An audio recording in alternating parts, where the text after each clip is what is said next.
Assalamualaikum everyone. I'm Khadija Ali from Success Coaching Classes. Today we are going to start corporate accounting. Here is corporate accounting part 16.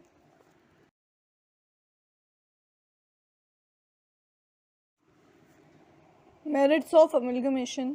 इसमें है economics, control on business, more production, more capital, easy in distribution.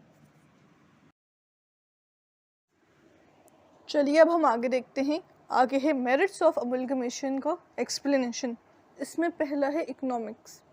उसमें है when two or more companies join together then most of the expenses are reduced like management expenses, establishment expenses etcetera. This reduces expenses of the companies. इसका मतलब ये है कि जब दो या दो से ज़्यादा कंपनीज एक साथ जुड़ती हैं कोई बिज़नेस रन करने के लिए, तब हमारे कुछ एक्सपेंसेस जो हैं वो कम हो जाते हैं। जैसे कि हमारा मैनेजमेंट एक्सपेंसेस है वो कम हो जाता है, इस्टेब्लिशमेंट एक्सपेंसेस हैं वो भी कम हो जाता है, और उसके अलावा और भी एक्सपेंसेस हैं जो कि हमारे कम हो जाते हैं। इससे हमारे कंपनी के एक्सपेंसेस कम हो जाते हैं। और फिर दूसरा पॉइंट है कंट्रोल ऑन बिजनेस। उसमें है when two or more companies doing the same business amalgamate then similar trade and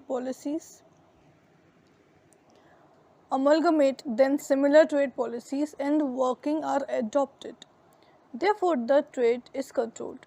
इसका मतलब ये है कि जब दो या दो से ज़्यादा कंपनीज एक सिमिलर बिजनेस को रन कर रही हों तो फिर क्या होता है, तब जो सिमिलर ट्रेड पॉलिसीज़ हैं और जो वर्किंग है वो अमलगमेट में एडॉप्ट कर ली जाती हैं। मतलब दोनों ही कंपनीज में जो कि सिमिलर चीज़ें हैं, जैसे कि उनकी सिमिलर ट्रेड पॉलिसीज़ हैं जो कि दोनों ही कंपनी में एक है, तो उसको हम एडॉप्ट कर लेंगे। और जो वर्किंग का मेथड है वो भी अगर दोनों ही कंपनीज में एक आ रहा है तो हम उसको एडॉप्ट कर लेंगे। उससे क्या होगा, इसकी वजह से ट्रेड कंट्रोल में आ जाएगा।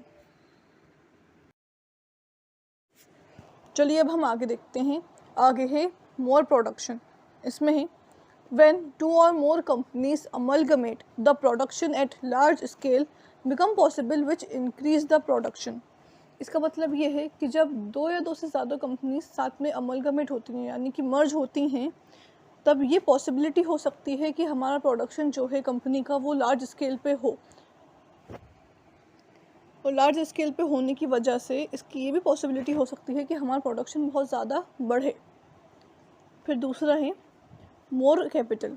इसका मतलब ये है the amalgamation of to or more companies can result in more capital, therefore financial problem में नॉट अराइज। इसका मतलब ये रहता है कि जब हमारी कंपनीज अमलगमेट होती हैं तो जब ज़्यादा कंपनीज आएंगी तो ज़्यादा कैपिटल भी आएगा, जिसकी वजह से फाइनेंशियल प्रॉब्लम कंपनी को फेस नहीं करना पड़ेगी। फिर तीसरा पॉइंट है ईजी इन डिस्ट्रीब्यूशंस, जिसमें है after amalgamation the distribution of products becomes easy because every company is not required to maintain separate distribution channels। इसका मतलब ये रहता है कि अमलगमेशन के बाद जो प्रोडक्ट्स का डिस्ट्रीब्यूशन रहता है ना वो बहुत आसान हो जाता है।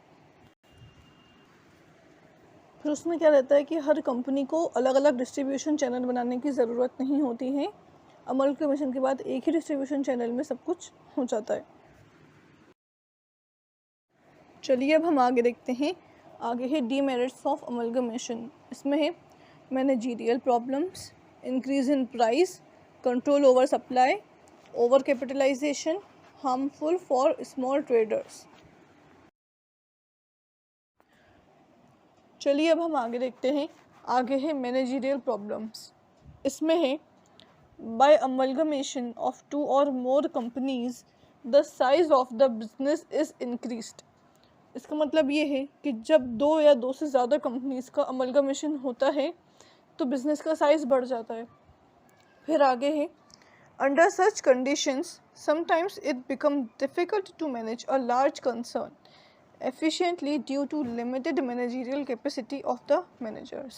इसका मतलब ये है कि कुछ कंडीशंस के अंडर हमें कभी कभी डिफ़िकल्टी आती है मैनेज करने के लिए हमारे लार्ज कंसर्न को। क्योंकि इसमें जो हमारे मैनेजर्स हैं उसकी कैपेसिटी कम होती है, तो इस वजह से हमें लार्ज कंसर्न को मैनेज करने में प्रॉब्लम आती है। फिर दूसरा पॉइंट है इंक्रीज इन प्राइस। इसमें है the amalgamation is a form of combination which restricts competition, therefore monopoly attitude can be adopted by such concerns. इसका मतलब ये है जो एमलगमेशन होता है ना, वो फॉर्म होता है एक कॉम्बिनेशन का जो कि रेस्ट्रिक्ट कर देता है कॉम्पिटिशन्स को। फिर मोनोपोली एटीट्यूड आ जाता है। मोनोपोली एटीट्यूड का मतलब होता है कि एक कंपनी का दूसरी कंपनी पे हावी होना, क्योंकि अमलगमेशन होता है तो उसमें दो या दो से ज़्यादा कंपनीज आपस में कंबाइन होती हैं, तो इसलिए इसमें ये चीज़ आ जाती है कि एक कंपनी जो है वो दूसरे पे हावी हो जाती है। फिर आगे है it may charge higher prices from the customers because of having control over market. तो इसकी वजह से क्या रहता है कि कस्टमर्स से वो हाई चार्ज लेते हैं। क्यों? क्योंकि उनका मार्केट पे कंट्रोल होता है। चलिए अब हम आगे देखते हैं। आगे है कंट्रोल ओवर सप्लाई। इसमें है amalgamated concern may try to exploit the customers by creating artificial scarcity of supply in the market। इसका मतलब ये है कि जो अमलगमेशन है वो क्या करता है, वो एक्सप्लॉइट करने की कोशिश करता है कस्टमर्स को। कैसे एक्सप्लॉइट करने की कोशिश करता है? वो क्या करते हैं, स्कैरसिटी जो है ना, स्कैरसिटी शो कर देते हैं सप्लाई की मार्केट में, कि प्रोडक्ट जितना है उतना वो लोग सप्लाई नहीं करते। इस वजह से कस्टमर्स को बहुत ज़्यादा प्रॉब्लम होती है। फिर दूसरा पॉइंट है ओवर कैपिटलाइजेशन। इसका मतलब ये है by amalgamation the total capital increases while most of the expenditures is reduced. Amalgamation में क्या होता है कि बहुत सारी कंपनीज आपस में मिल जाती हैं। जब कंपनीज आती हैं तो कैपिटल भी वो लाती हैं, तो इस वजह से कैपिटल बहुत ज़्यादा बढ़ जाता है। मगर इसमें क्या है, while most of the expenditures is reduced, कुछ एक्सपेंडिचर्स भी इसमें रिड्यूस हो जाते हैं। फिर आगे है therefore it may not be possible to utilise all the funds. तो इस वजह से यहाँ पे जो है यूटिलाइज नहीं हो पाता है हमारा सारा फंड। कैपिटल ज़्यादा है और हमारे खर्चे कम है, तो हमारा जो अमाउंट है वो बच जाता है। फिर है therefore problems of over capitalisation can be created which is difficult to control. तो यहाँ पे क्या है, ओवर कैपिटलाइजेशन की प्रॉब्लम आ जाती है, ज़्यादा पैसे हो जाते हैं हमारे पास, तो जो हमसे कंट्रोल नहीं हो पाते, प्रॉब्लम आती है इसमें।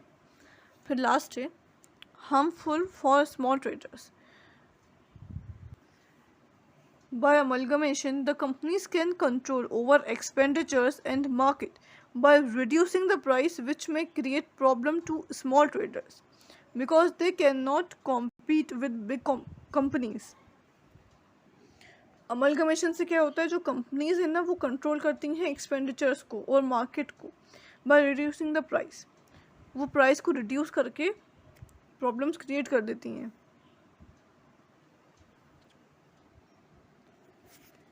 क्योंकि इस वजह से स्मॉल ट्रेडर्स जो हैं वो जो बिग ट्रेडर्स हैं उनसे कंपटीशन नहीं कर सकते।